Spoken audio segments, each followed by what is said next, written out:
Aujourd'hui, nous n'avons pas intercédé, mais nous sommes venus pour rendre grâce et ensuite d'écouter la parole de Dieu. Car lorsque Dieu accomplit des merveilles, il attend de son peuple la gratitude et la reconnaissance, et cela l'encourage à agir encore. Amen. Et l'année prochaine, nous aurons encore Alpha quelque chose. Amen. Et nous allons terminer toujours le programme Alpha avec une croisade à l'extérieur, soit au niveau du boulevard Triomphal ou au niveau du 20 mai. Amen. Et de plus en plus, c'est l'idée de tenir une croisade au stade Tata Raphaël qui est en train de primer. Donc l'année prochaine, nous serons à Tata Raphaël. Amen. Et les âmes seront sauvées, les malades seront guéris et la puissance de Dieu sera manifestée. Si Jésus-Christ tarde, amen, nous y serons et que Dieu te prête vie. Amen. Aujourd'hui, nous avons étude biblique et aujourd'hui, notre étude biblique sera basée sur Éphésiens 6 du verset 10, Éphésiens 6 du verset 10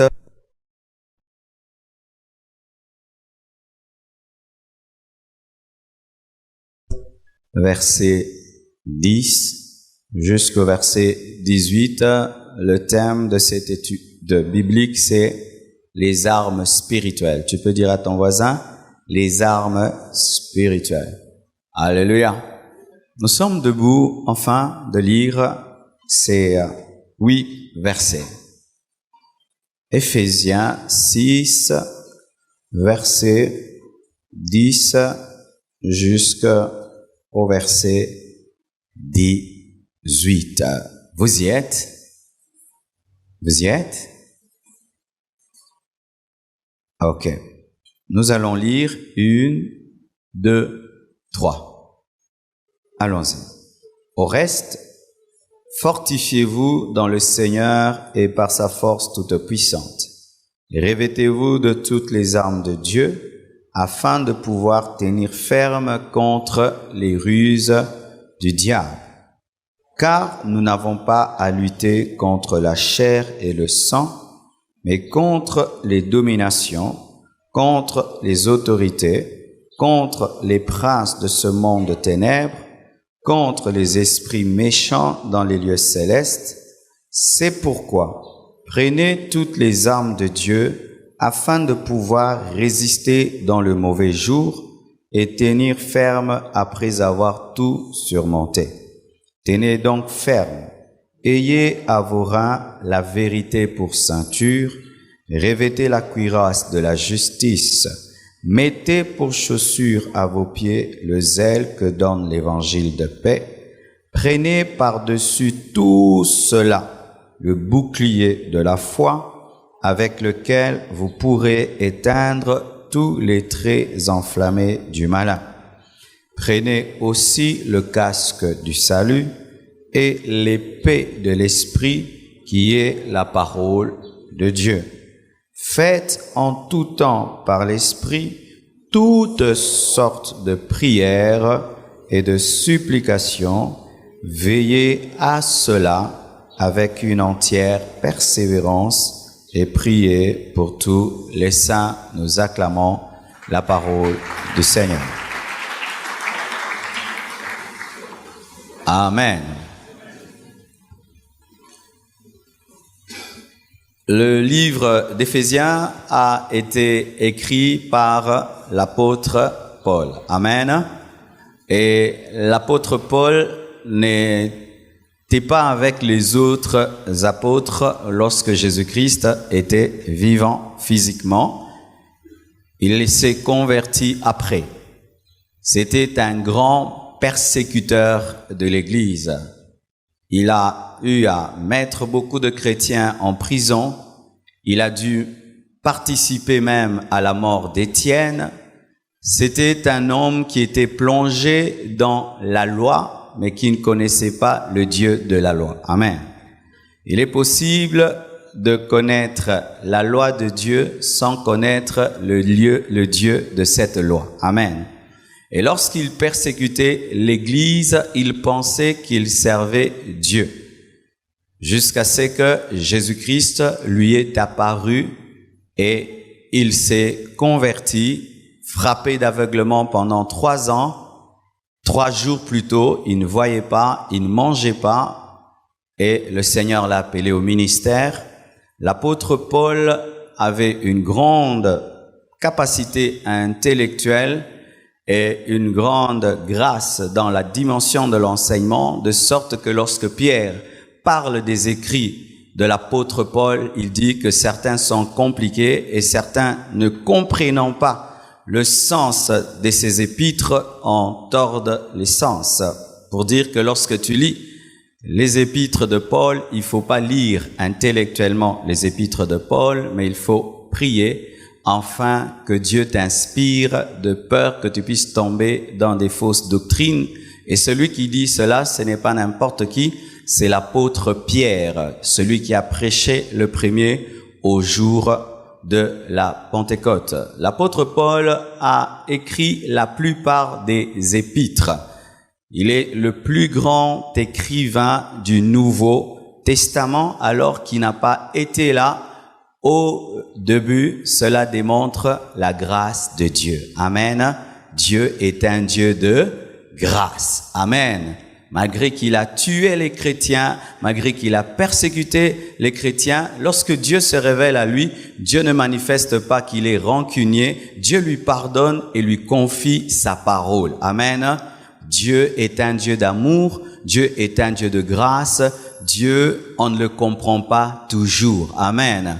C'est pourquoi chaque fois que tu veux opérer dans la vengeance, sache que tu n'opères pas comme Dieu, parce que Dieu n'est pas rancunier. Amen.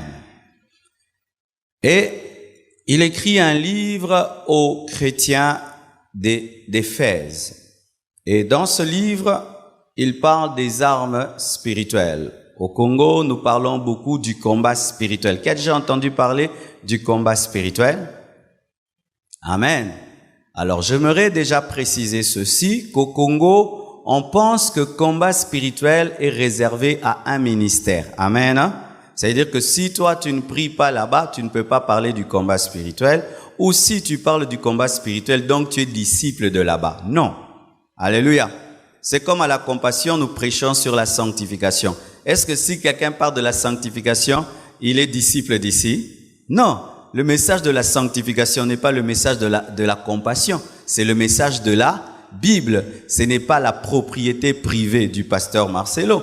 Tout serviteur de Dieu prêche la sanctification et tout serviteur de Dieu prêche le combat spirituel. Même si tu ne cites pas le terme combat spirituel. Quand tu dis maintenant nous allons chasser les démons, tu fais quoi? Alléluia. Quand tu dis attention au diable, tu fais quoi? Alléluia. Quand tu enseignes contre la sorcellerie, tu fais quoi? Tu enseignes le combat spirituel. Amen. Et Dieu n'est pas un Dieu qui nie les choses, car il y a certaines doctrines qui aiment nier le diable. C'est-à-dire, nous sommes des chrétiens, nous avons la puissance contre Satan, il faut pas parler du diable, il faut pas parler des démons, parce que nous sommes sauvés, nous avons la puissance. Bien aimé, il faut être biblique. Jésus-Christ a parlé du diable, il a parlé des démons, il a chassé les démons, les apôtres ont parlé des démons, alléluia, et on ne peut pas être une église qui nie le diable alors que la Bible parle du diable, même si c'est un ennemi vaincu. Nous voyons que Paul est en train de parler des puissances, des ténèbres, des autorités de domination. Nous ne pouvons pas avoir une doctrine qui dépasse la parole. Alléluia. Tu ne peux pas avoir un christianisme élevé au-dessus de la Bible. Amen. Hein? Ou moi, dans ma vie, le diable, je ne m'en occupe pas. Les démons, je ne m'en occupe pas. Ah, tu es plus spirituel que Paul. Amen. Paul reconnaît qu'il y a un combat, il reconnaît qu'il y a des puissants de ténèbres en face et il écrit une épître où il parle des armes contre ces puissances-là. Ainsi, frères et sœurs, lorsque tu te convertis, tu dois savoir ceci. Il y a le monde de lumière, il y a aussi le monde des ténèbres. Tout ce que tu vois, ce n'est pas tout ce qui existe. Si Dieu t'ouvre les yeux maintenant, tu vas voir des anges, tu vas voir aussi des démons. Alléluia. Si Dieu t'ouvre les yeux spirituels maintenant, tu vas voir qu'ici, il y a des serviteurs de Dieu, il y a aussi des serviteurs de Satan. Amen. Si Dieu t'ouvre les yeux, tu vas découvrir qu'il y a le monde du diable et il y a le monde de Dieu. Et quiconque est mûr spirituellement, qu'il le voie ou qu'il ne voit pas, il sait que ce sont deux réalités. Lorsque je marche avec Jésus, je sais qu'il y a le diable, qu'il y a les démons, il y a les anges, il y a Dieu, il y a le Saint-Esprit, il y a l'esprit du mal. Amen. Lorsque tu es seulement Saint-Esprit, mais tu négliges que tu as un ennemi, Satan, tu es déséquilibré. Et lorsque tu es tout le temps Satan, tu oublies qu'il y a le Saint-Esprit, tu es déséquilibré. Lorsque tu es tout le temps démon, mais tu oublies qu'il y a les anges, tu es déséquilibré. Et lorsque tu es seulement ange, tu oublies qu'il y a les démons, tu es également déséquilibré. Voici. Nous sommes comme les enfants d'Israël qui sont sortis de l'Égypte. Ils ont travaillé pendant des années pour Pharaon afin de bâtir des pyramides. Tout d'un coup, Moïse vient, il les délivre et ils sortent de l'Égypte. Qu'est-ce que Pharaon a fait? Il a pris les meilleurs chars, les meilleurs guerriers pour les poursuivre afin de les ramener en Égypte. Nous étions en Égypte, dans le monde, dans le péché, et nous avions des pyramides à construire, des pyramides de péché, des choses mauvaises à faire pour Satan. Et un jour, Jésus-Christ, qui est plus que Moïse, est venu et il nous a sortis de là. Mais malgré qu'il nous a sortis de là, celui que nous servions auparavant, Satan, le Pharaon, a pris ses meilleurs démons, a pris des autorités, des dominations maléfiques, afin de nous ramener dans le monde. Si tu ne sais pas, depuis que tu t'es converti, il y a un plan satanique contre toi de te ramener en Égypte. De t'empêcher de jouir de ta délivrance, de ta libération. De t'empêcher de bénéficier du salut que tu as en Jésus. C'est cela le plan de l'ennemi. Et face à ce combat que les chrétiens ont face aux puissances de ténèbres, Paul maintenant enseigne sur les armes spirituelles. Amen. Voici d'abord ce qu'il dit. Au verset 10, nous sommes dans l'étude biblique. Amen. Il dit, au reste, fortifiez-vous dans le Seigneur et dans sa force toute puissante. Avant de parler des armes spirituelles, Paul ne va pas parler des armes d'abord, mais il parle du Seigneur. Pour dire quoi? Bien-aimé, il n'y a pas de force en dehors de Dieu lui-même. Tu ne peux pas aller contre Satan par toi-même. Tu ne peux pas aller combattre le diable par toi-même. Seul devant le diable, sans Dieu, tu es foutu. Amen. Hein? Si Jésus te laisse une seule seconde, toi-même, face à Satan, il t'anéantit totalement. Amen. Hein? C'est pourquoi, avant d'aller combattre le diable, tu dois te fortifier dans le Seigneur. Ça veut dire quoi? Tu dois te fonder sur Jésus, car ce n'est pas par ta force que tu chasses les démons, ce n'est pas par ta force que tu t'opposes à Satan, mais c'est par la force que Jésus-Christ te donne. Amen. Ça veut dire encore, si tu es déconnecté de Jésus, n'ose pas chasser le diable. Si tu n'es pas en communion avec Jésus, ne chasse pas le diable. Paul commence pas en nous disant chassez les démons, exercez les armes spirituelles. Il dit au reste, fortifiez-vous dans le Seigneur et par sa force toute puissante. Avant de combattre le diable, de combattre les démons, tu dois te fortifier en Jésus-Christ de Nazareth.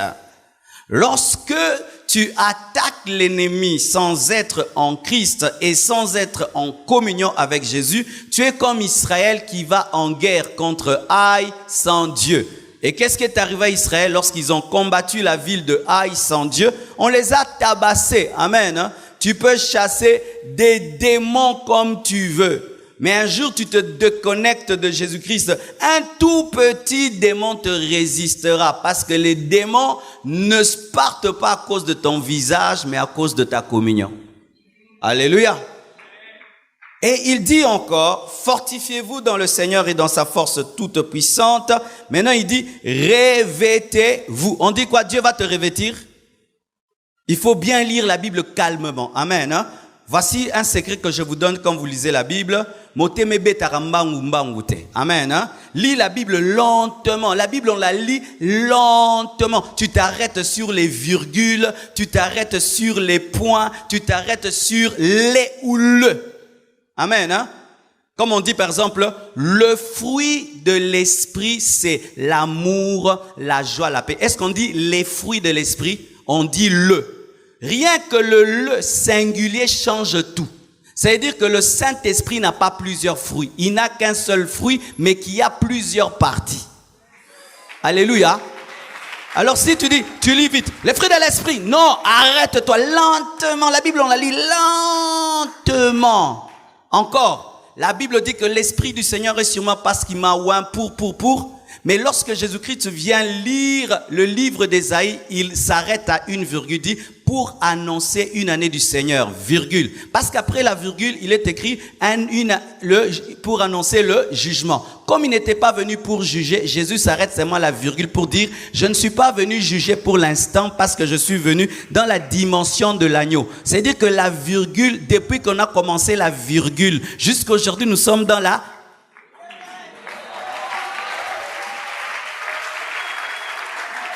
Oh, la virgule de Dieu dure 2000 ans. 2000 ans de virgule. Mais quand Ésaïe prophétisait, c'est comme si tout allait s'accomplir directement. Mais quand Jésus vient, il arrête. Il a dit non. L'autre partie du verset, ce n'est pas maintenant. Et depuis qu'il a dit ça, nous sommes dans l'année de grâce. Une année qui a fait combien? 2000 ans. Dis à ton voisin, Tangaka Bible, malembe. Amen. C'est l'étude biblique. On doit vous donner l'envie d'aimer la parole. Amen.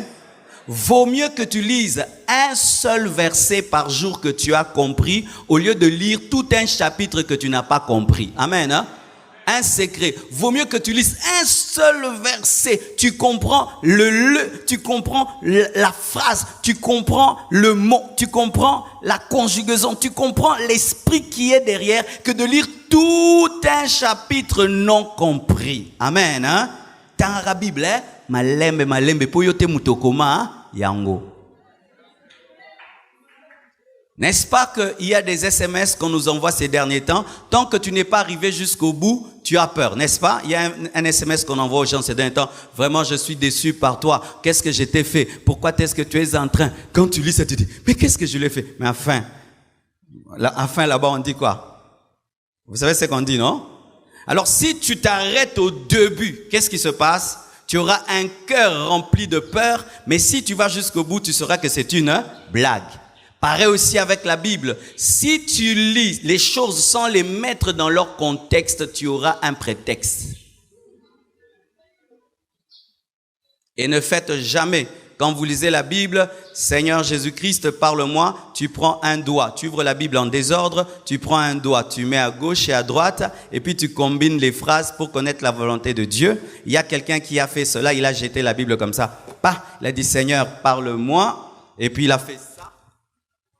Et puis, il est tombé sur le verset qui dit « Et Judas alla et se pendit, et l'autre doigt était sur toi, va et fais de même. » Il a dit « Au nom de Jésus, au nom de Jésus, je chasse l'esprit de mort, je détruis l'esprit de mort. »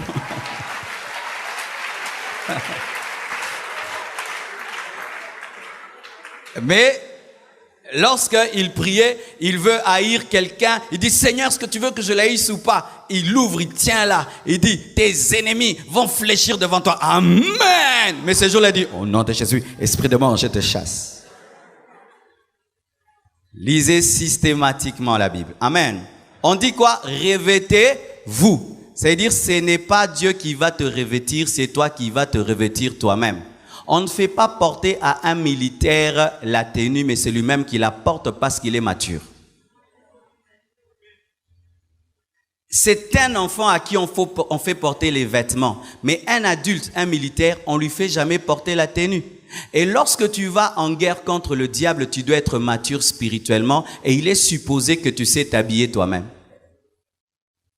Revêtez-vous. C'est ta responsabilité. Mais le soldat n'achète pas l'armure, mais c'est le gouvernement qui achète l'armure, mais lui doit porter l'armure qui est achetée par le gouvernement.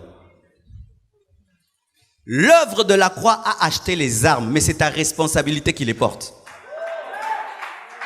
L'œuvre de la croix a pourvu à toutes les armes spirituelles. Jésus a tout accompli pour que tu aies la provision de l'armure. Mais toi, tu dois entrer dans la garnison pour prendre et porter.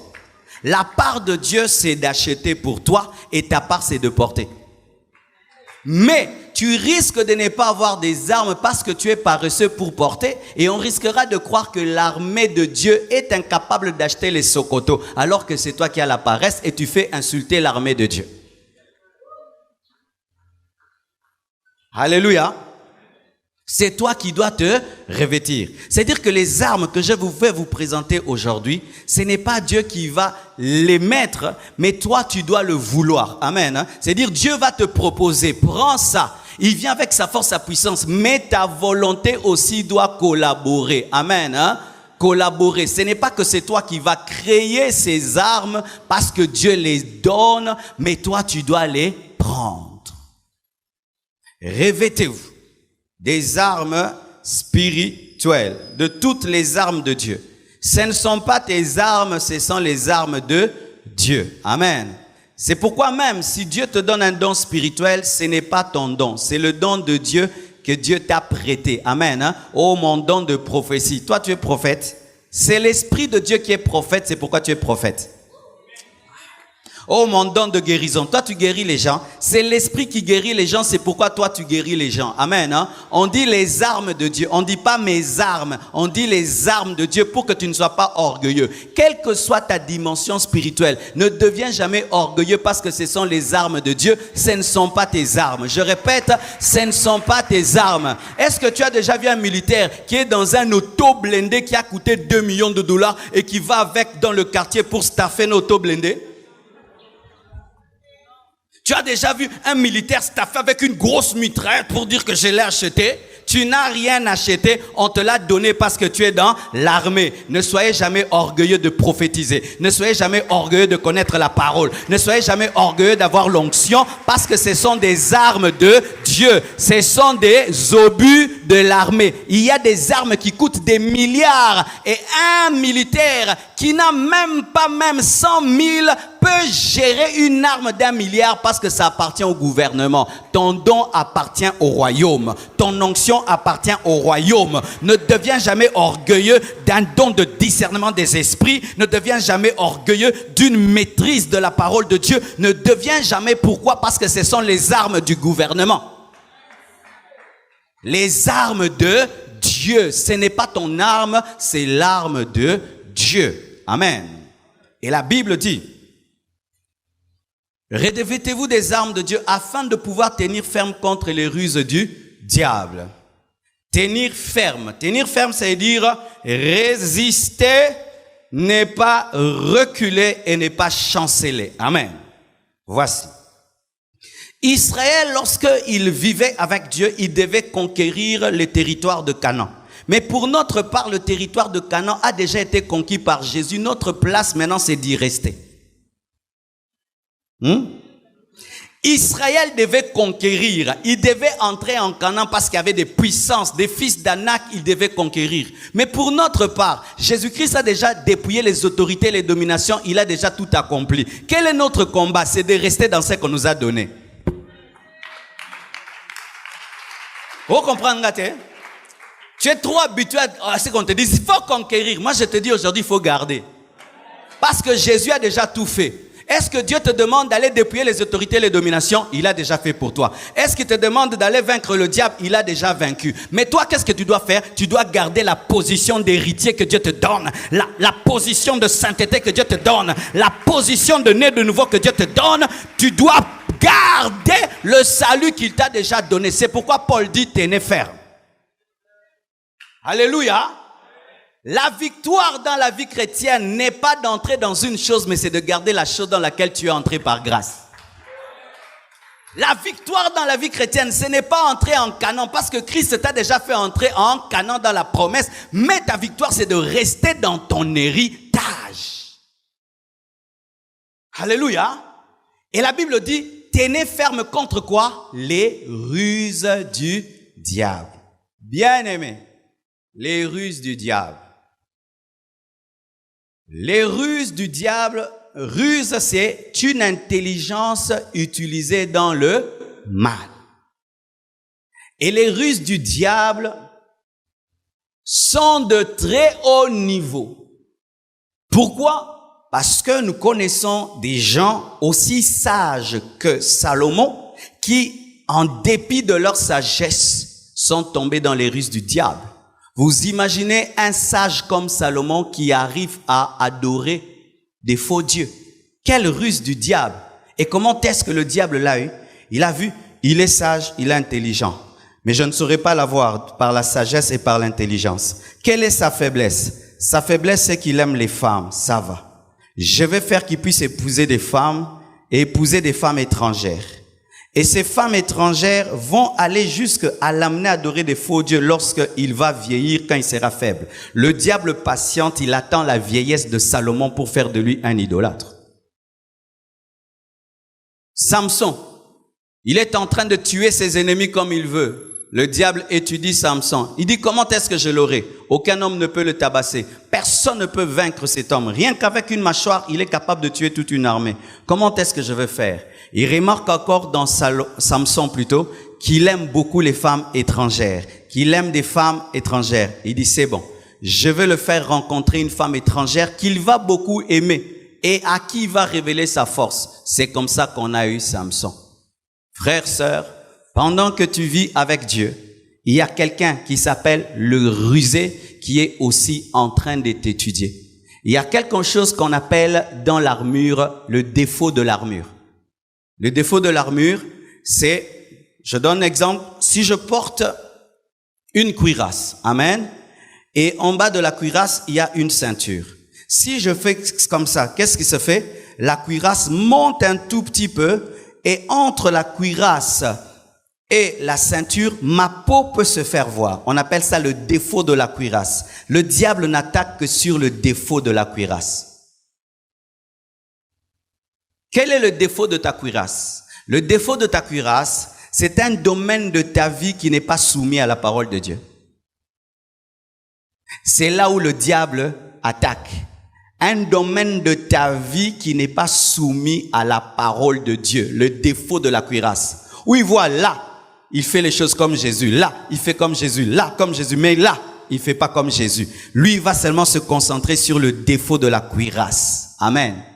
Vous savez, dans la Bible, n'est-ce pas, qu'il y avait une guerre et il y a un roi qui s'était déguisé. Et on a tiré une flèche en l'air. Et la flèche l'a atteint où? Sur le défaut de la cuirasse. Là où la cuirasse ne protège pas. Même Goliath, comment est-ce que David l'a vaincu? Les fils d'Anak protégeaient tout, mais sauf le front. Et c'est là qu'il avait été atteint. Le défaut de ta cuirasse, c'est un domaine de ta vie qui n'est pas sous la protection de Dieu. C'est un domaine de ta vie où tu es en rébellion contre Dieu. C'est un domaine de ta vie où tu t'opposes à la volonté de Dieu. Et le diable connaît ce domaine-là. C'est là que sa ruse va opérer. Et s'il doit prendre 2 ans, 3 ans, 10 ans, 20 ans, 50 ans, même jusqu'à ta vieillesse, il cherchera seulement là. C'est pourquoi, mes frères, renoncez à tout défaut de cuirasse. Alléluia. Renoncez à tout défaut de cuirasse. On appelle cela le talon d'Achille. Vous connaissez l'histoire d'Achille? Achille était un homme très fort, très puissant, qu'aucun homme ne pouvait vaincre. Mais il était vaincu comment? Rien qu'une flèche l'a eu au niveau du talon. Il a saigné et il est mort. Lui, l'homme fort, est mort parce qu'on a touché sa cheville. Et il dit les ruses du diable. Le diable, on le présente dans la parole de Dieu comme un serpent. Un serpent ne marche jamais tout droit. Il marche toujours comme ceci. Ça veut dire quoi? Satan peut avoir le projet de t'amener à abandonner ta foi, mais il n'attaque pas ta foi. Il te donne beaucoup d'argent et tu es tellement distrait par l'argent que tu as maintenant des faiblesses dans la prière jusqu'à ce que tu perdes la foi. Il va comme ça. Il peut attaquer ta foi, mais il n'attaque pas directement ta foi. Il te met dans un mauvais environnement de personnes qui commencent à t'étouffer progressivement jusqu'à ce que tu abandonnes la foi. Parce qu'il sait que s'il vient directement, il te dit abandonne la foi, tu ne le feras pas. Il va venir comme s'il n'a pas besoin que tu abandonnes la foi. Il te dit seulement de diminuer la prière. Il te dit tu pries beaucoup. Il te dit de baisser la consécration, tu exagères. Il te dit seulement ça. Il te dit continue à prier, mais diminue un peu, tu exagères. Mais il sait que s'il diminue le feu de ta prière, il peut s'approcher de toi jusqu'à t'anéantir. C'est un rusé. Faites très attention. Seul devant les ruses du diable, vous ne pouvez rien. Il a vaincu des gens plus spirituels que vous, plus forts que vous, des grands prédicateurs, des rois, des prophètes, des puissants serviteurs de Dieu. Quand tu lis l'histoire du réveil, des grands hommes que Dieu a utilisés, on parle des pièges dans lesquels ils sont tombés. Tu ne peux pas le croire. Des hommes qui sont capables de ressusciter des morts, de faire des miracles impossibles, mais qui tombent dans la drogue. Vous imaginez, il y a un prédicateur aux États-Unis qui est mort. On l'a retrouvé drogué dans sa chambre. Il est mort. Alors qu'il priait les jambes poussées. Vous imaginez? Dis à ton voisin, fais attention. Et si pendant que je prêche, tu es déjà en train de subir une ruse du diable, fais très attention, car lorsque le serpent t'entoure de sa queue, sache que la tête va te mordre. Quand le serpent t'entoure de sa queue, sache que sa tête te mordra. Lorsque tu es en train de subir la ruse du diable, sache qu'il te mordra. Et pourquoi est-ce que nous recherchons, nous devons nous revêtir des armes de Dieu afin de tenir ferme contre les ruses du diable? Diable veut dire calomniateur. Amen. Le diable est un calomniateur, c'est un accusateur, car il accuse les chrétiens auprès de Dieu. Oui, Satan accuse les chrétiens auprès de Dieu. La Bible nous dit qu'il a accusé Josué devant Dieu. Amen. Hein? C'est-à-dire, il vient devant Dieu et dit, regarde ton serviteur, regarde ce frère que tu as béni, regarde comment tu l'as béni, vois, il ne prie plus. Regarde ce frère, il a gêné, prié, voilà comment il pleurait. Tu viens seulement de le bénir un tout petit peu, il t'a oublié. Laisse-moi le toucher, laisse-moi le toucher. Oh non, le touche pas. Non, Seigneur, il est écrit dans ta parole que ton ange campe autour de ceux qui te craignent. Est-ce que lui te craint? Il te craigne pas. Enlève ton ange, moi je dois le toucher. C'est comme ça que Satan opère. Calomniateur. Il envoie des calomnies contre toi. Ou des fois, tu n'as pas fait une chose, mais tout le monde dit que tu as fait cette chose. Bien-aimé, vous êtes en lutte contre quelqu'un qui, s'il te pousse à commettre un péché, tu ne le commets pas, il répand la nouvelle que tu as commis le péché. Maintenant, quant à toi, si tu sais que tu ne l'as pas fait, ne te laisse pas distraire, continue ta route, car il est impossible qu'il est possible que tu sois un coureur en train de gagner la course. Imagine, tu cours, c'est toi le premier. Mais dans les pourtours, on est en train de crier, regarde-le, il a une grosse culotte qui ne le va pas. Mais c'est toi le premier. Qu'est-ce que tu vas faire? Si tu es immature, tu vas t'arrêter. Mais pendant que tu te chamailles, tu ne seras plus premier, tu seras dernier. Concentre-toi sur ta course. Le diable sait que s'il te distrait, il te vaincra. C'est pourquoi des fois, on dira des choses sur toi que tu n'as pas fait, mais on le dira quand même. N'est-ce pas que Jésus était traité de Belzéboul? Amen. Hein? On a dit que Jésus chassait les démons par Satan. Et qu'est-ce qu'il a fait? Il s'est concentré sur la croix. Il est mort. Il a dit tout est accompli. Il est ressuscité. Et aujourd'hui, il est assis à la droite de Dieu le Père. Tel qu'il est, tel nous sommes aujourd'hui. Tu dois faire comme lui, car il n'y a point de disciple qui soit supérieur à son maître. Alléluia. Le diable. Celui qui te combat s'appelle le diable. Tu peux entrer dans une chambre, tu es en train de prier pour une sœur. Quand tu sors, tout le monde dit que tu as couché avec elle. Amen. Hein? C'est le diable. Amen. Hein? Tu peux faire des choses, on dit que tu as la magie, c'est le diable. Mais si tu sais que tu n'es pas dans la magie, que tu n'es pas dans l'impudicité, tu ne t'en occupes pas. Dieu va te justifier. Continue ta route, continue ton chemin. Pourquoi? Tu es en train de combattre les ruses du diable. Voici alors. Il est impossible de combattre les ténèbres tout en étant dans les ténèbres et il est impossible de vaincre le diable tout en étant le diable. Car il y a des chrétiens qui sont des diablotins, ça veut dire des chrétiens calomniateurs qui calomnient les autres, qui disent des choses sur les autres sans les preuves. Une fois que tu vis dans la calomnie, tu n'as point de puissance contre le diable parce que tu es son fils. Il y a des gens qui chassent les démons ne partent jamais parce qu'ils sont les petits frères des démons. Le diable est un calomniateur qui invente des choses sur les autres, qui confirme des choses qui sont fausses. Et toi, tu es un chrétien, tu confirmes des choses sur les autres qui sont fausses. Tu ne peux pas vaincre le diable parce que tu es son disciple. Vous voyez le combat spirituel, c'est cela. Tu ne peux pas vaincre celui qui te ressemble, tu ne peux pas vaincre celui qui est ton père. C'est de l'impolitesse.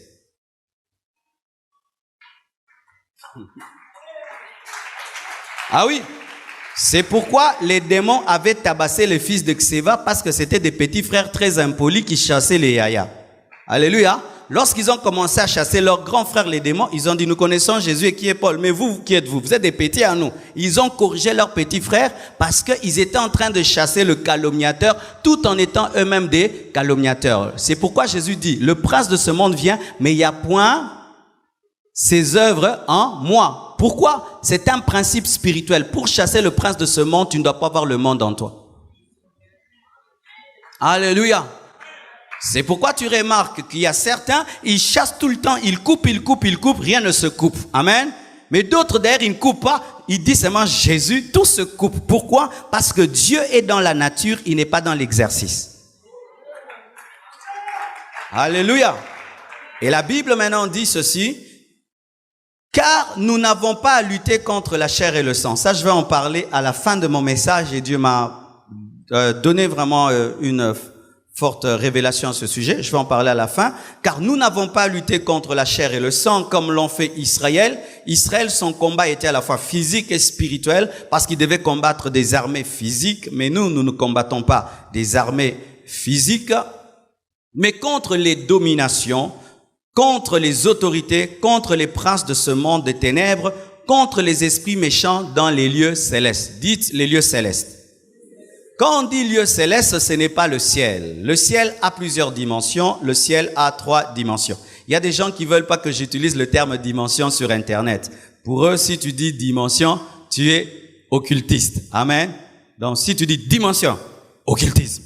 Ah, qu'on enlève ce mot alors dans les français. Amen. Quel est le mot qu'il faut dire à la place de dimension? Niveau, hein? Ça va, niveau. Je n'avais pas de problème. Amen. Au ciel, il y a des niveaux. Ah, Seigneur, aide-nous. Au ciel, il y a des niveaux.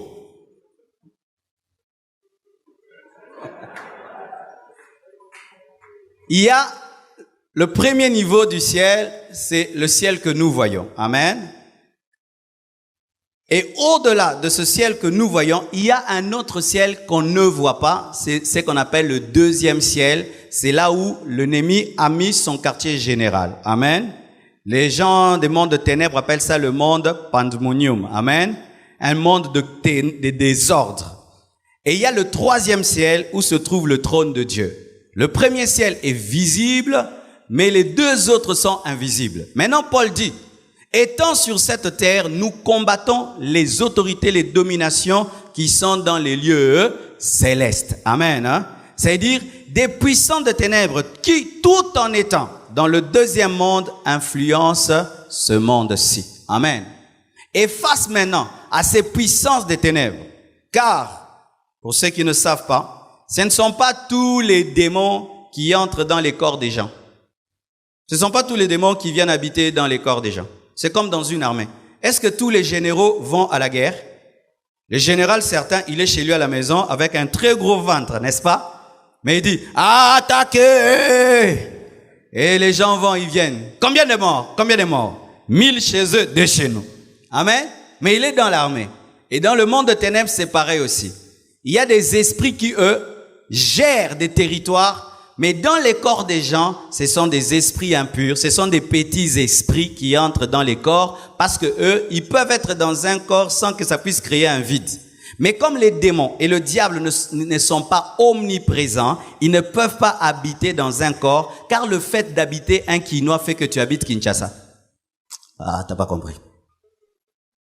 Non, on a lingala. Yoga boy na lingala. Satana akoki kofana na kati ya Kinois te. Poso ka fandi na kati ya Kinois komi Kinois. Siko ndeni ako gérer Chine. Mais Saint-Esprit ko fana na kati ya Kinois mais o gérer Chine. Oh, tiens-toi debout, acclame le Seigneur.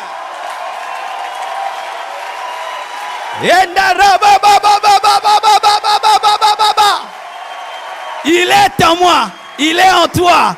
Il est au Congo, il est en Bagdad, il est en Chine, il est aux États-Unis. Pourquoi? Le Saint-Esprit est Dieu, mais le diable n'est pas Dieu. C'est pourquoi il n'entre pas en toi. Parce que s'il entre en toi, oromemena lemba. Membro sakayaba shikarebo sandayaba shandalaba basaya. C'est ça le bonheur d'être chrétien. Alléluia. Maintenant, il envoie des esprits impurs qui maintenant, eux, ils peuvent entrer dans les corps. Et puis les principautés, les dominations, contrôlent des territoires, contrôlent des nations. Et lui, il contrôle tout. Et même cette organisation qu'il a faite, il n'a fait que copier ce qu'il a vu auprès de Dieu. Parce que le diable ne crée rien. Il fait comme les Chinois. Il copie seulement ce que les Américains et les Japonais font.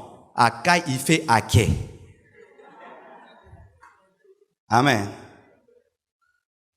Et maintenant, parlons de ces armes. Dis 7 armes spirituelles. La Bible dit, c'est pourquoi prenez toutes les armes de Dieu. Est-ce qu'on dit prenez certaines armes? Il faut prendre toutes les armes de Dieu. C'est-à-dire quoi? Si tu as 6 armes, tu manques une arme, le diable va t'attaquer là où tu manques une arme. Si tu as 5 armes, tu manques 2, le diable va t'attaquer là où tu manques 2. C'est comme un militaire. S'il a protégé sa poitrine, mais n'a pas protégé sa tête, on va attaquer la tête. S'il a protégé la tête, il n'a pas protégé les pieds, on va attaquer les pieds. Bien-aimés frères, dans la spiritualité, on ne choisit pas les choses, on prend tout. Dans les choses de Dieu, on ne choisit pas. C'est comme il y a des gens, ils n'aiment pas les légumes, ils mangent seulement la viande. Amen. Ils n'aiment pas le lait, ils boivent que le thé. Ils n'aiment pas le thé, ils n'aiment que le lait. Mais dans les choses de Dieu, on mange tout ce que Dieu met sur l'assiette. Je dis avec Dieu, on mange la totalité de ce qui est mis sur l'assiette. Sinon, tu auras un régime spirituel déséquilibré et tu auras des maladies spirituelles. Sinon, tu auras un régime spirituel déséquilibré. Ne soyez pas des gens, moi j'aime le mercredi, je n'aime pas le vendredi parce que là c'est comme l'école. Tu es déséquilibré, tu aimes trop la viande, tu n'aimes pas les légumes. Ne soyez pas des gens, moi j'aime seulement la sainteté, je n'aime pas l'adoration. Aimez l'adoration, aimez la louange, aimez la prière, aimez l'enseignement, aimez la prédication, aimez lire la Bible, aimez le jeûne, aimez la prière, aimez l'évangélisation, aimez le suivi, aimez l'offrande, aimez tout ce qui est écrit dans la parole. La Bible dit, portez toutes les armes de Dieu. On ne dit pas choisissez, on dit portez. Non, moi, j'étais venu dans cette église seulement pour que Dieu résolve mes problèmes. Non, tu n'as pas à choisir que Dieu te bénisse seulement. Tu dois aussi aimer la sanctification. Moi, j'étais venu pour qu'on puisse seulement m'aider. Non, dans l'église, on aide les gens, mais aussi on va t'aider à être brisé. Amen. Hein? Dieu est celui qui brise, qui élève. Tu ne vas pas aimer l'élévation, tu refuses le brisement. Tu dois tout accepter. Le temple de Salomon était fait de 2 colonnes. Une colonne qui s'appelait Boaz, qui veut dire la puissance. Une autre Yakin, qui veut dire le caractère. Tu dois aimer les choses qui brisent ton caractère et les choses qui te bénissent. Ne choisissez pas dans les choses de Dieu. Pourquoi? Là où tu choisis et tu abandonnes une chose, c'est là où que se trouvera ta faiblesse. N'est-ce pas que vous connaissez des équipes qui sont très très fortes en attaque mais faibles en défense, n'est-ce pas? Qu'est-ce qui arrive? Elles ont tout le temps des buts. Vous marquez 5 buts, on vous fait entrer 6 buts et vous perdez. Quelle est la forte équipe? C'est celle qui est forte en attaque et en défense. Et un chrétien fort, c'est celui qui porte toutes les armes de Dieu. J'ai dit toutes les armes de Dieu. Yakopone zate, yakotike zate. Parce que quand je vais parler, tu vas dire, moi j'aime le bouclier de la foi. Bouclier, frère. Il y a des frères qui sont des frères boucliers. Lui, c'est la foi, frère. C'est un homme. Et la cuirasse, maintenant, où est-ce que tu la mets? Et la ceinture, où est-ce que tu la mets? Et les chaussures, où est-ce que tu la mets? Et le casque, où est-ce que tu le mets? Et l'épée, où est-ce que tu mets l'épée? D'autres, c'est des frères, prière, la prière, mais ils n'ont pas d'épée. Ils vont dans la guerre avec des canifs. Beaucoup de prières. Il peut prier 2 heures du temps, il n'a pas de verset dans la bouche. Il est dans l'arme prière, mais n'est pas dans l'arme épée. Quand il veut prier avec des versets, il trouve des chansons. Ils mettent des chansons comme prière. Zambe bibo nange kotoboka mkonini Yesu. Et ça la verset biblique, hein? Le Bible. Toi qui es à l'université, tu fais le droit, tu maîtrises des articles, mais tu n'as même pas 2 versets dans la tête. Tu es un négligent et tu vas à la guerre avec des canifs spirituels. Les autres, le diable fait sortir des épées démoniaques. La Bible dit, il attaque avec des traits enflammés. Lorsque le diable t'attaque, ce sont des flèches qui ont le feu. Mais toi, face aux flèches qui ont le feu, Hosanna, canif. Alors, lorsque le diable lui sort des flèches enflammées, lorsque toi, tu n'as pas la connaissance de la parole, tu sors quoi? Une petite épée, un petit canif rempli des tout petits versets. Demandez, on vous donnera. Cherchez, vous trouverez. Frappez, on vous ouvrira. C'est ça l'hymne national des chrétiens. Mais maintenant, parlons des armes spirituelles. Si Dieu était un homme, qu'est-ce qu'il allait faire? Il allait commencer par une arme spirituelle très très grande, le bouclier de la foi. Parce que le bouclier, en ce temps-là, dans la guerre, c'était une arme qui protégeait tout le corps. Il y avait des armées comme les armées romaines, dont les militaires avaient des boucliers derrière lesquels ils pouvaient se cacher totalement. Je crois que vous avez déjà suivi les bandes dessinées d'Obélix et Astérix qui combattent les Romains et comment est-ce qu'ils pouvaient mettre des boucliers ensemble qui devenaient même presque des maisons. Amen. Donc le bouclier était tellement grand que le soldat pouvait se protéger. C'est pourquoi la Bible dit mettez au-dessus de toutes ces armes le bouclier. Mais la Bible ne commence pas par cette arme qui est très grande. La Bible commence par quoi? La ceinture de la vérité. Amen. Vous imaginez ça? Il vient parler à un militaire de ses armes. Il commence pas par l'épée, bouclier, non. Il part de la ceinture. Vous voyez la ceinture? Elle paraît rien du tout. Mais elle est très importante. Parce que si on enlève la ceinture de militaire, qu'est-ce qui se fait? Sa jupe tombe et du coup, un homme qui a honte, il peut se battre. Alléluia. Tu es très très fort, tu veux combattre quelqu'un, il enlève seulement ta ceinture et puis tout tombe. Est-ce que tu vas donner un coup?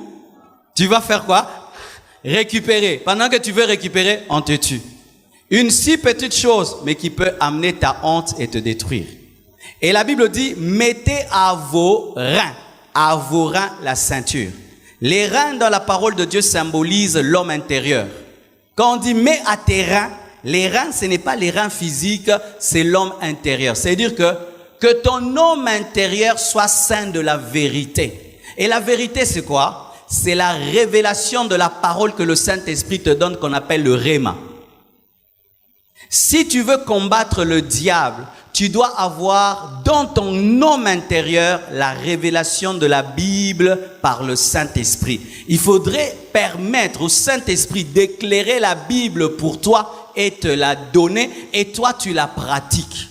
Ces derniers temps, par exemple, Dieu est en train de t'enseigner quelque chose, c'est ça la vérité. Il y a des choses que tu ne connaissais pas avant, mais ces derniers temps, tes yeux s'ouvrent par rapport à des vérités de la parole de Dieu. C'est ça la ceinture de la vérité. Pratique ça, c'est ce qui va te donner la victoire. Amen. Hein? Oh, j'aimerais dire quelque chose. Ne soyez jamais en retard par rapport aux nouvelles ceintures. Manto bro sakaya. Il y a des choses que Dieu t'a enseignées l'année passée, mais il y a d'autres que Dieu vient d'ajouter cette année. Entre dans les nouvelles vérités parce que les nouvelles vérités engendrent des nouvelles victoires. Les nouvelles révélations engendrent de nouvelles victoires. Pourquoi? Les vérités sont des clés qui ouvrent des portes. Alléluia. Frères et sœurs, ne soyez pas attachés seulement aux connaissances d'hier, mais lorsque Dieu t'enseigne des choses nouvelles, entre dans ces choses nouvelles et tu auras la victoire sur des esprits nouveaux. C'est cela la vérité. La vérité aussi, c'est le fait que tu ne dois jamais mentir. Bien aimé, si tu veux combattre le diable, ne mens jamais. Un chrétien qui vit dans le mensonge et qui veut combattre le diable est comme un militaire qui combat sans jupe. Un militaire qui combat sans jupe, lorsque tu vis dans le mensonge, mais tu aimes chasser les diables et les démons, tu es comme un militaire qui est en train de se battre, en train de tenir son pantalon.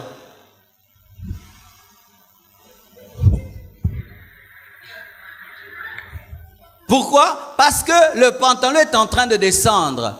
Quand tu vis dans le mensonge, tu ne peux pas vaincre le diable parce que le diable est lui-même le père du mensonge. Comment est-ce que toi qui es le fils du mensonge, tu veux chasser le père du mensonge? Dis à ton voisin, ne mens plus jamais. Même si cette vérité va t'amener des problèmes, dis la vérité. Quand tu mens, ton cœur sait que tu mens même quand tu dis des demi-vérités. Je veux vous parler des demi-vérités. Vous êtes là? Est-ce que je peux déborder de 15 minutes aujourd'hui?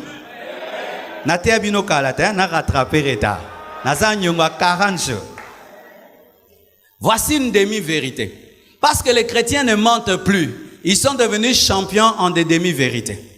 Jésus-Christ rencontre la femme samaritaine.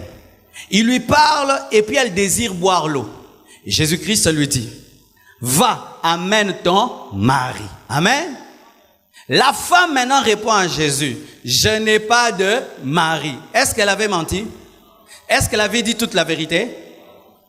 C'est comme ça que vous mentez maintenant les chrétiens d'aujourd'hui. Oko si te pe lobi solo, te ozan kat. C'est ça les nouveaux mensonges des chrétiens. Ils ne mentent pas, mais ils ne disent pas aussi la vérité. On lui pose la question. Amène ton mari. On lui dit, amène ton mari. Elle dit, je n'ai pas de mari. C'est vrai. Mais quelle était la vérité de sa vie? Elle avait un mari qui n'était pas son mari. Mais elle donne une vérité qui empêche de dire la vraie vérité. Maintenant, comme Jésus-Christ a opéré dans la prophétie et dans la parole de connaissance, il révèle que c'était une demi-vérité. Il dit, tu as dit la vérité, car le mari que tu as. Oh, acclamons Jésus. Acclamons Jésus.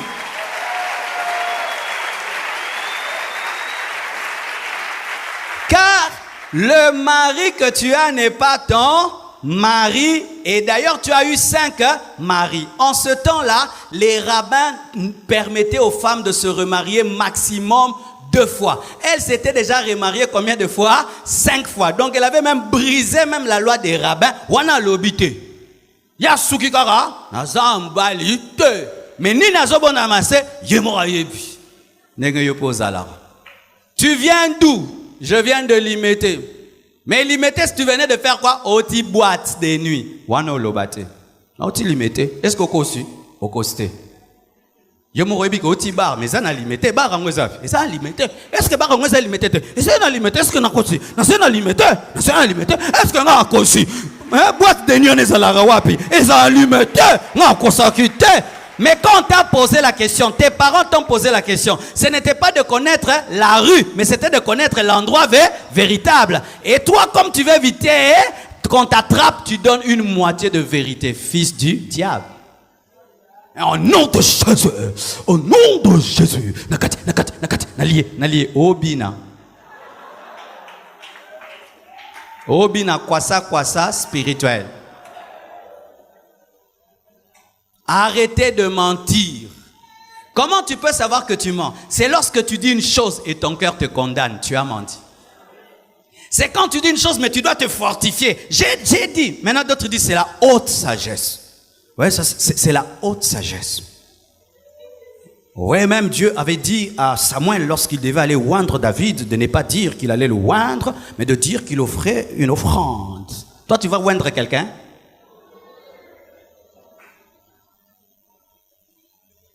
Et ainsi, des petits mensonges, mais ces personnes veulent vaincre le diable. Ils veulent délivrer leur famille de la sorcellerie. Ils veulent délivrer leur famille des puissants des ténèbres, mais ils ont des tout petits mensonges qui ressemblent à des vérités. C'est pourquoi lorsque vous chassez le diable, il ne vous obéit pas parce que vous avez sa nature. Dis ceinture. Et après la ceinture de la vérité, on parle de quoi? De la cuirasse de la justice. Cette justice dont on parle, ce n'est pas la justice acquise par Jésus, parce qu'il y a deux justices. Il y a la première qui est la justice que Jésus te donne. Tu crois seulement en lui, il te déclare juste. Mais quand on dit revêtez-vous, là ce n'est pas la justice qu'on te donne, mais c'est une vie de sainteté pratique. Voici la cuirasse de la justice, une arme contre les démons. Marcher dans la justice, où tu vis dans l'honnêteté. Tu n'escroques personne. Tu ne voles à personne. Tu n'as pas de péché dans ta vie. La sanctification, c'est une arme spirituelle. C'est ça la cuirasse qui protège ton cœur. Lorsque tu vas chasser les démons sans une vie de sanctification, tu es comme un militaire qui n'a pas de cuirasse. Le péché que tu pratiques, c'est un trou dans ta cuirasse où quand tu attaques le diable, il calcule seulement là où il y a un trou dans ta cuirasse et il t'attaque. Lorsque de la nuit tu te réveilles, tu chasses. Les sorciers viennent, ils regardent ta vie. Qu'est-ce qu'il a de nous ici? Il a quoi? Ah oui, regardez-le. C'est un colérique. D'ailleurs, il ne pardonne pas aux gens. Il pardonne pas. Attaquez-le seulement dans sa colère. Et un jour, qu'est-ce qui se passe? Dans ta colère, quelqu'un t'énerve, mais si ko yoba tindelio akufa lobi. Oui, akufa lobi. Donc, tu fais akufa lelo. Mais il y a bundisio kaka. Et dans ta colère, tu le donnes un petit coup, il tombe, il meurt. Tu te retrouves à Makal. Il sait que tu es colérique et dans ta colère, il incite quelqu'un à te provoquer parce qu'il sait que tu es colérique. Il sait que tu réagis très mal et le jour que tu réagis mal, tu donnes seulement une petite gifle, la personne meurt. La cuirasse de la justice. Une vie de justice, une vie de sainteté, une vie d'obéissance te permet de t'opposer aux puissances des ténèbres. Troisième arme, on parle du zèle, des chaussures à vos pieds qui sont le zèle que donne l'évangile de paix. Le zèle que donne l'évangile de paix. Dites évangile de paix. On ne dit pas le zèle que donne l'évangile. On dit le zèle que donne l'évangile de paix. L'évangile de paix engendre un zèle de paix.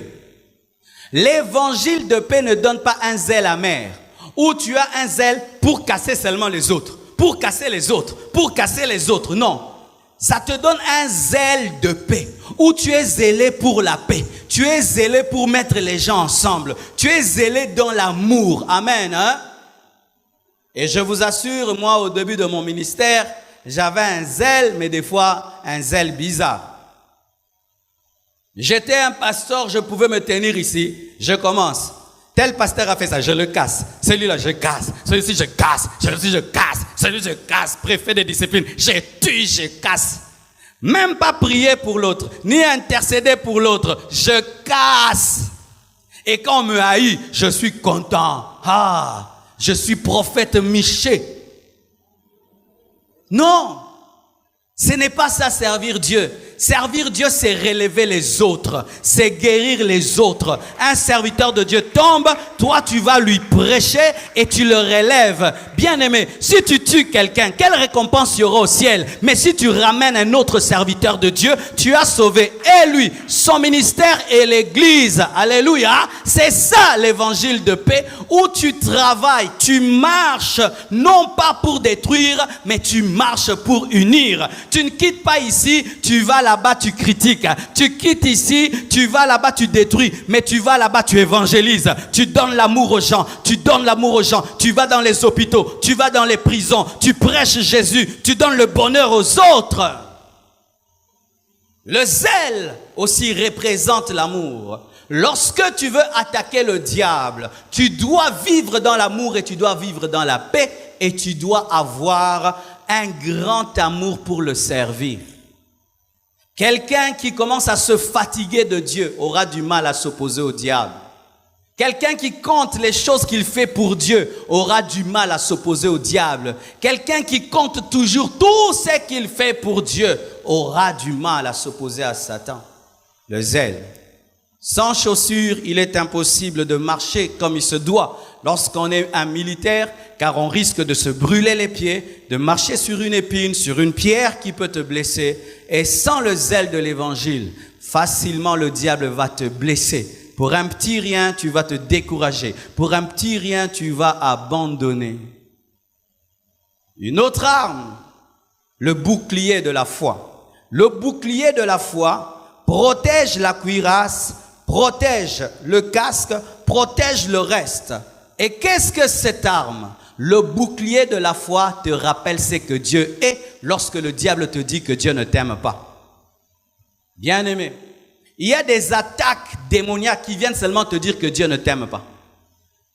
Tu pries, rien ne marche. Le diable te dit Dieu ne t'aime pas.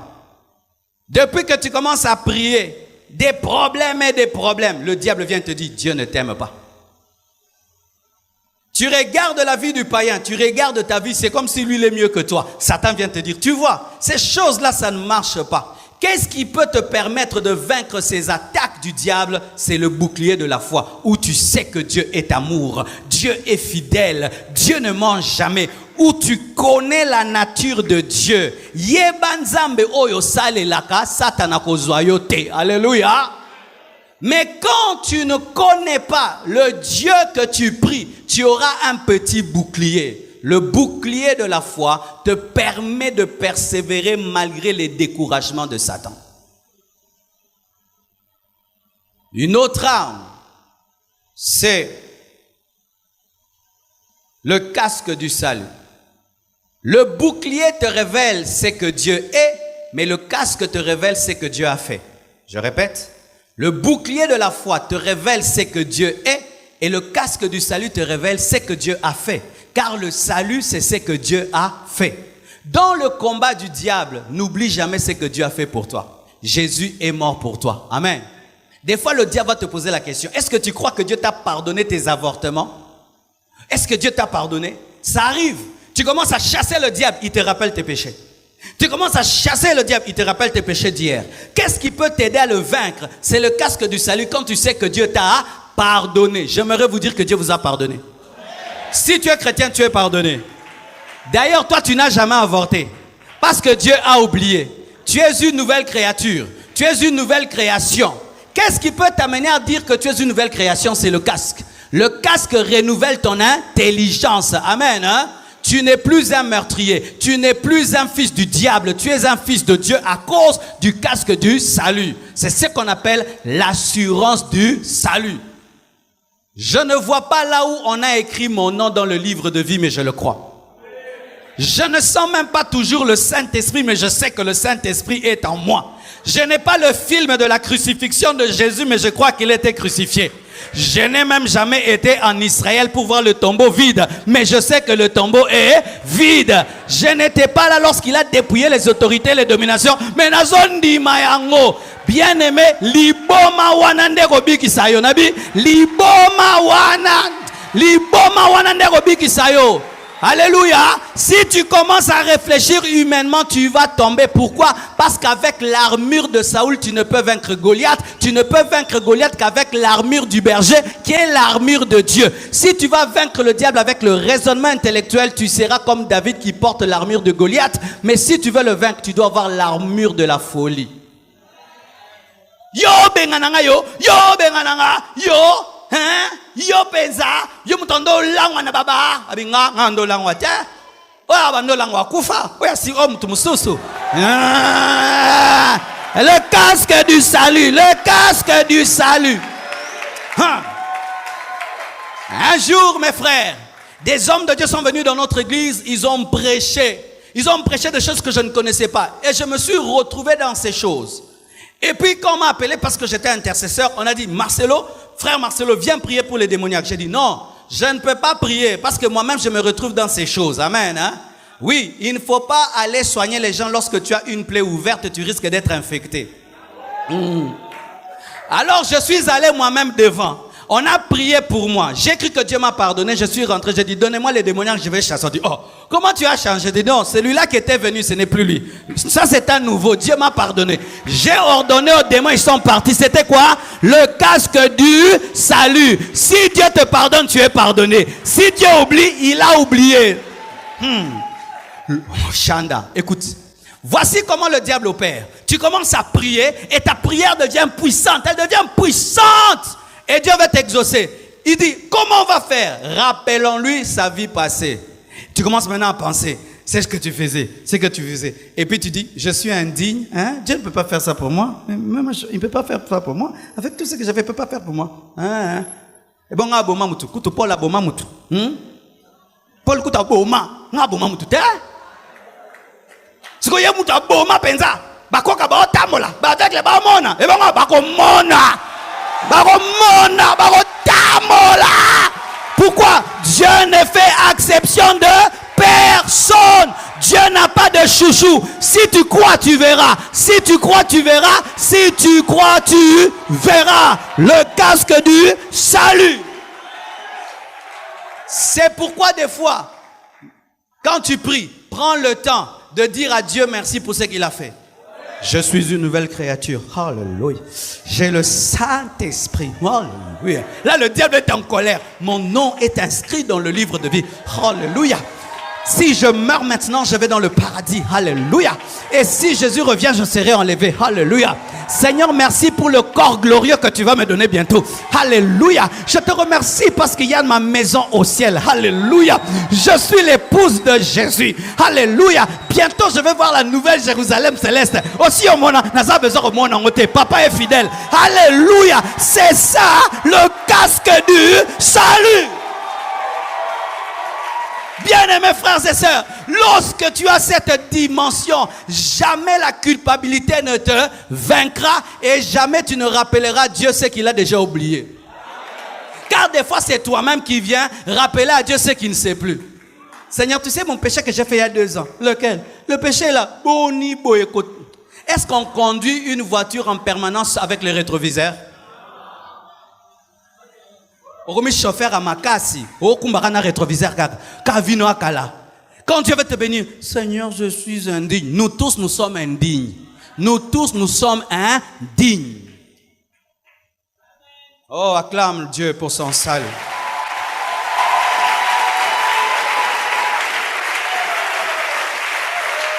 Alléluia.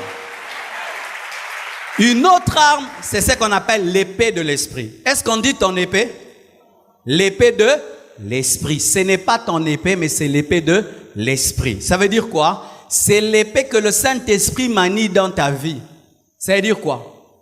Tu ne peux pas utiliser la parole de Dieu selon toi. Tu dois utiliser la parole de Dieu dirigée par le Saint-Esprit.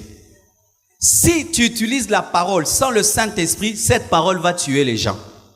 Par exemple, la Bible dit que quelqu'un qui vit dans le péché, il ne faut pas le saluer. C'est écrit, non? Quelqu'un qui se dit frère, mais qui demeure dans le péché, ne le salue pas. La parole le dit. Maintenant, si tu prends cette parole, tu l'appliques comme ça en désordre, tu vas tuer les gens.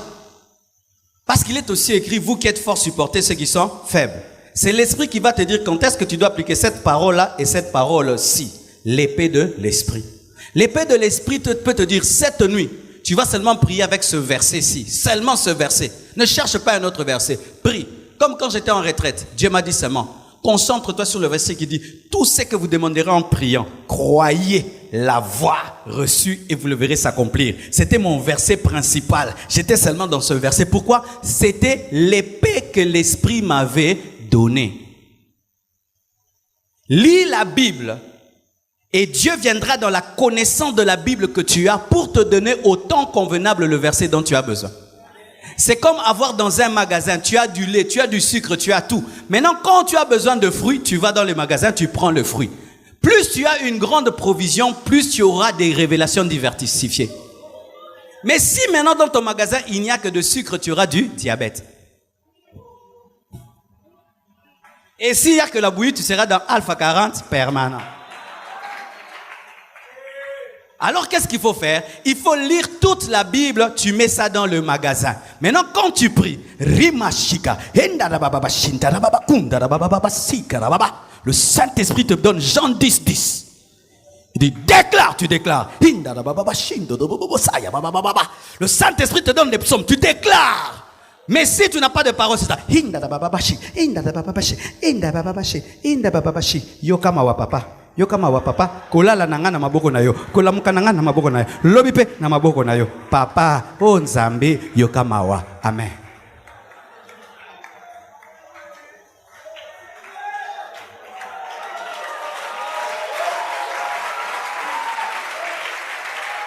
Amen. Et la dernière arme, c'est la prière. Amen. Qu'est-ce qui se passe?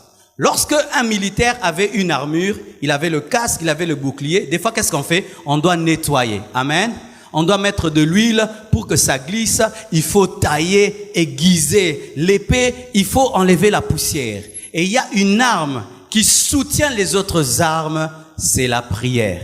Si tu as la foi, tu ne pries pas, ça va pas marcher. Si tu as la sainteté, tu ne pries pas, ça va pas marcher. Si tu as l'assurance du salut, tu ne pries pas, ça va pas marcher. Si tu as la connaissance de la parole, tu ne pries pas, ça va pas marcher. Si tu as le zèle de paix, tu ne pries pas, ça va pas marcher. Lorsque tu as toutes les 6 premières armes, tu dois maintenant ajouter une arme qui te permet de les utiliser toutes, ce qu'on appelle la prière. Pour ceux qui font le sport, tu peux faire la musculation, tu fais tout, mais tout le monde doit faire le cardio. Amen. Où tu dois transpirer, tu dois faire travailler ton cœur. Pourquoi? Pour soulever le poids, il faut le cœur. Pour travailler les cuisses, il faut le cœur. Il faut maintenant que tu transpires, que tu travailles ton système cardiaque afin de développer tes muscles. Il en est de même. Tu peux avoir la connaissance de la parole, tu peux avoir la foi, mais si tu ne pries pas, tu ne seras pas en bonne santé pour soutenir ces armes. Ces armes vont peser. La connaissance que tu auras va t'enorgueillir parce que tu ne pries pas. La foi que tu as va te détruire parce que tu ne pries pas, parce que tu crois beaucoup mais tu ne demandes pas beaucoup. Il faut que tu pries en permanence. Voici, prier en permanence. Prier en permanence, ce n'est pas s'agenouiller de 24 heures à 24 heures, non. Prier en permanence, c'est compter tout le temps sur Dieu. C'est ça, prier en permanence. Prier en permanence, ce n'est pas s'agenouiller. Oh là, sinon tu vas pas travailler, tu vas pas manger, tu vas rien faire. Mais c'est dans ton cœur, en toute chose, tu comptes sur Dieu. Oh Dieu, je m'abandonne à toi. Ou dans ton cœur, tu pries. Ou dans ton cœur, tu comptes sur Dieu. En tout temps, tu ne comptes pas sur toi-même, tu comptes sur Dieu. C'est être en permanence devant le trône, en train de t'attendre à lui. Un secret, mon frère. Si tu pries à la maison et tu dis Amen, que ton Amen soit seulement un Amen de la bouche, mais ne dis jamais Amen parce que tout le temps tu es en prière. Il y a des gens qui disent Amen, Amen, Zambé lobby.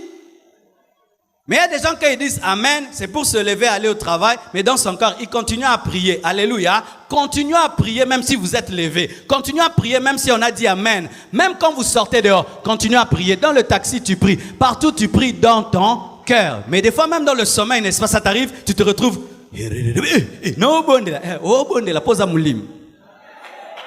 Acclamons le Seigneur très fort.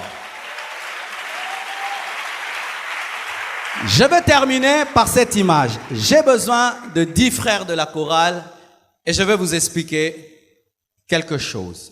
Approchez.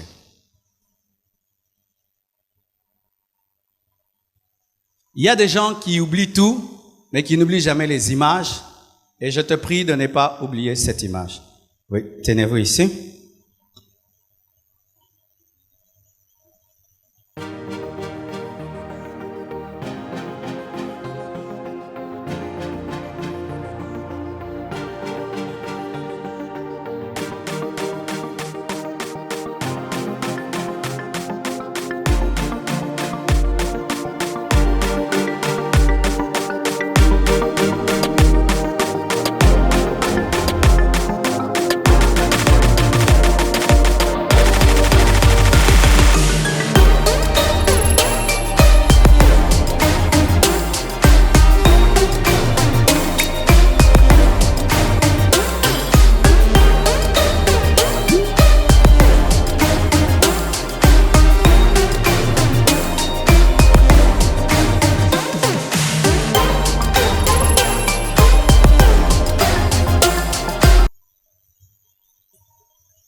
Entourez-moi.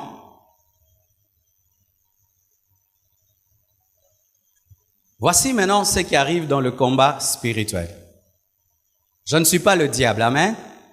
Mais j'avais dit, si je prends un frère, je dis, toi tu es Satan. Il va dire, pasteur à laquelle ngamabe, amen. Je suis pas le diable, mais supposons ce sont des chrétiens qui attaquent l'ennemi.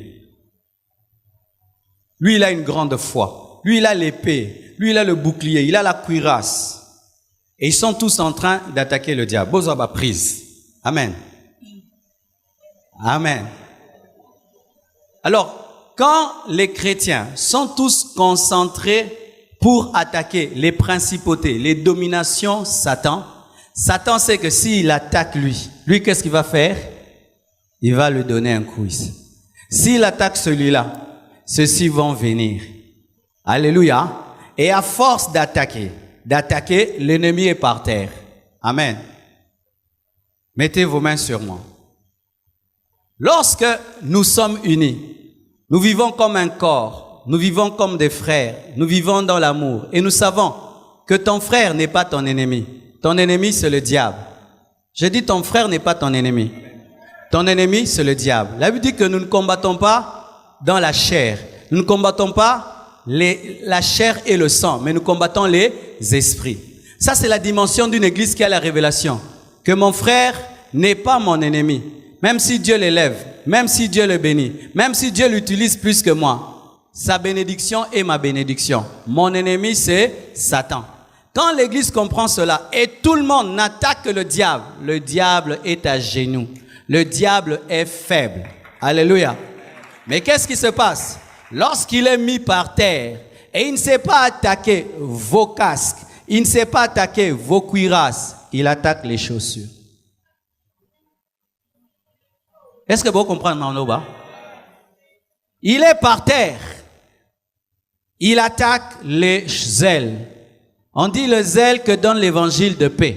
Maintenant, il change le zèle. Ce n'est plus le zèle que donne l'évangile de paix. Ça devient le zèle que donne un mauvais évangile de guerre.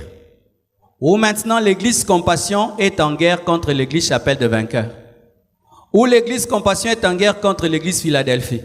Ou pendant que moi je prêche ici, au lieu de vous prêcher, je commence à prêcher contre le pasteur de Bethel. Ou pendant que je prêche ici, au lieu de vous prêcher, je commence à prêcher contre le pasteur de l'église Amen. Il nous attaque maintenant dans nos ailes. Ou ton but, c'est de renverser les ministères de l'autre. Ou ton but, c'est détruire ton frère de l'église. Ou ton but, c'est détruire ton frère. Ou quand tu pries, ce n'est plus de prier, je chasse le diable. Tu pries que Dieu tue les sorciers, que Dieu tue les sorciers, que Dieu tue les sorciers. Alors que le sorcier est une créature créée à l'image de Dieu.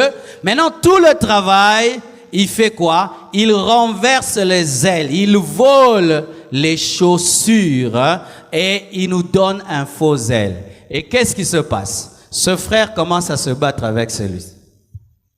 Celui-ci commence à se battre avec celui-là. Celui-là avec celui-là. Ces deux basangués liés. Qu'est-ce qui se passe? Regardez, ils m'ont où? Ils m'ont où? Ils m'ont où? Ils m'ont où? Ils m'ont où? Ils m'ont où? Et quand ils m'oublient, je fais quoi? Je me relève. Et comme eux se battent, qu'est-ce qui se passe? Ils s'affaiblissent. Commencez à vous agenouiller. Est-ce que je les ai touchés? Qui a fait mon travail? Lui a fait du mal à lui. Lui fait du mal à lui. Lui fait du mal à lui. Bango ba sangelié. Bango ba sangelié. Donnez-moi une chaise maintenant.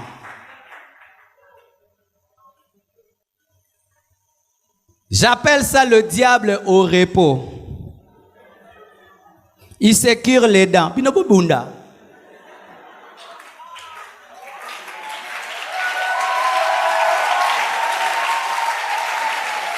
Frère, bête bien kobo. Bête asa contre ministère na yo. Atonga kiyo. Atala kyo misuma be hein. Yekutu apesa kombote te. Yekutu toujours na sala ke ma. Oh bête pas bête ke makasi.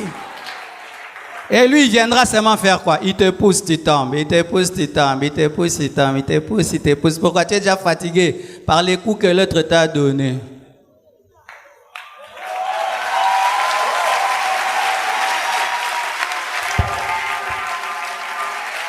Je refuse cette vie chrétienne. Je refuse cette vie chrétienne. Tu n'es pas mon ennemi. Mon ennemi, c'est Satan. Je ne veux jamais te haïr. Je ne veux jamais te combattre. Je ne veux jamais te critiquer. Je ne veux jamais te calomnier. Ma bouche ne détruira plus jamais un serviteur de Dieu. Ma bouche ne détruira jamais plus un chrétien. Je n'ai pas le temps pour détruire un autre homme de Dieu. Je me répands de cela. Mon but, c'est de sauver les âmes. C'est de gagner les musulmans. C'est de gagner les occultistes. C'est de transformer les vies. Lorsque je tiendrai mon micro, ce sera pour te prêcher la croix, te prêcher Jésus, te révéler celui qui est mort et qui est ressuscité.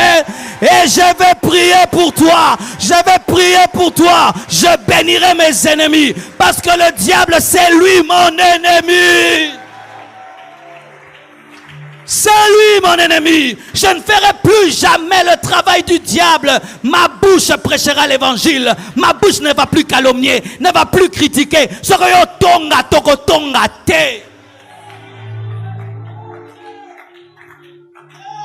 Ne laissez pas l'ennemi vous utiliser. Chaque fois que vous parlez du mal de vos frères, c'est ce que vous faites. Chaque fois que vous êtes jaloux de vos frères, c'est ce que vous faites. Chaque fois que vous lancez des malédictions contre vos frères, c'est ce que vous faites. Chaque fois que vous souhaitez le mal dans la vie des autres, c'est ce que vous faites. Vous ne servez pas Dieu. C'est Satan que vous servez. Tu désires quoi? Que le sorcier de votre famille meure. Tu penses que c'est être un serviteur de Dieu? Tu désires que ceux qui disent du mal de toi, que Dieu puisse les frapper. Est-ce que c'est ça la volonté de Dieu? Nous prenons les armes que Dieu nous a données. Au lieu de les tourner vers Satan, nous les tournons vers nos propres frères. Et nous oublions que c'est Satan qui est notre ennemi. Écoutez ce que Jésus-Christ a dit lorsque Pierre s'est opposé à sa mort. Il a dit, arrière de moi, Satan. Il s'est jamais occupé de Pierre. Il s'est occupé du diable qui était derrière Pierre. Pierre, il a sauvé, il est devenu un apôtre. Le diable, il a chassé, il a dépouillé. Que Dieu vous bénisse abondamment.